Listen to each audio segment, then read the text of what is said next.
It's always a pleasure to welcome in etiquette expert Diane Gottsman, here to save us from ourselves, as you normally do. This is a touchy topic that I think we've all dealt with at one point in time, when you've said too much, when you've said the wrong thing for whatever reason. That's right. You know, we got a letter from a viewer who did that exact same thing. He made a comment about a speaker and told someone at the event, and it was the speaker's mate. Oh. So that was not comfortable. I read that where you wrote that Yes. somewhere. It just made me cringe. Oh. We've all been there to some degree or another, some type of situation where you've said the wrong thing. Yes. You just want to just ball up. You know? Yes. So, you know, first and foremost, assume nothing. You don't know who you're talking to. Yeah. So, you know, before you open your mouth, and you know, it's easier said than done, of course, because you're making conversation, you know, you're comfortable, and all of a sudden you say something that you wish you could you want to take that foot out of your mouth. So try and think about what you're saying and the repercussions before it actually comes out of your mouth. You know, I have to say, most of the time, and I've been guilty of it, I think we all have, those things you wonder if you should say or not, most times they're not very nice. Right. They're usually always something you could just keep to yourself. If you have to worry about what you just said, you know, exactly. So, you know, and I think that alcohol plays a part in us feeling like we can speak freely, because alcohol tends to lower your inhibitions. So if if you find yourself saying after every single party and event, oh, I wish I wouldn't have said that. Oh, I wish I wouldn't have said it. Okay, well then you have to do something about that. That might mean drinking less. Or if you go to a business meeting or a fundraiser or a networking event and you find yourself talking too much, stay away from the caffeine. Stay away from diet, from the Coke, I hadn't thought the about sodas. that. The overstimulant that really gets you up here, as opposed to the alcohol, which is kind of a depressant. Yeah.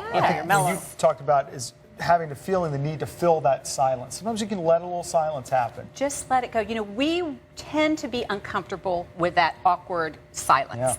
And that's when we ramble. That's when we try and fill it in. And usually what we say is kind of clumsy.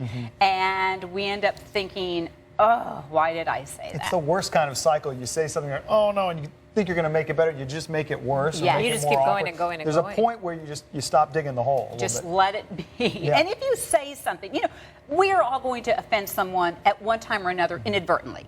And we're not talking about that. Right. You know, when you do that, then you say, gosh, I'm sorry. I might have I was out of line, or I shouldn't have said it. Own that. I'm not talking about that. We're not talking about that. We're talking about the oversharing, giving too much information about your life, about a family member, about your health. You know, there's just too much. It just kind of spews out of your mouth. What about stress levels? When you're just, you almost don't care because you're upset about something. Yes. Well, again, you know, you have to wonder what's going to happen after I say what I'm going to say. But when we are under stress or duress, we tend to speak more. You know, we tend to get nervous and we jabber and we ramble on and on. So, again, it's kind of just monitoring your behavior and knowing what's coming next. And there are some things that you have to ask yourself that's up on the screen. You know, does the person seem interested in what I'm saying?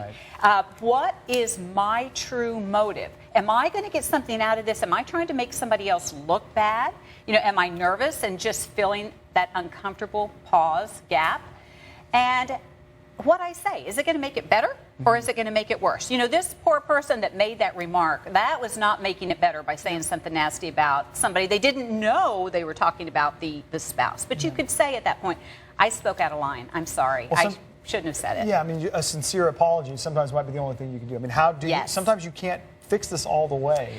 So you have to just deal with it, learn the lesson. Yes, and it takes 8 connections to reconnect after one bad connection. Really? So if I make a bad first impression, I have to make 8 good impressions with you in order to fix it, because we want to reconnect, we want to fix it, and we end up rambling on and on again. It's hard to make those 8 connections because they start to see you and go the other way. There's not going to be 8 opportunities. So get it right the first time. A lot of good tips to help us do that. All right, Diane Gottsman, we appreciate it. Thank you.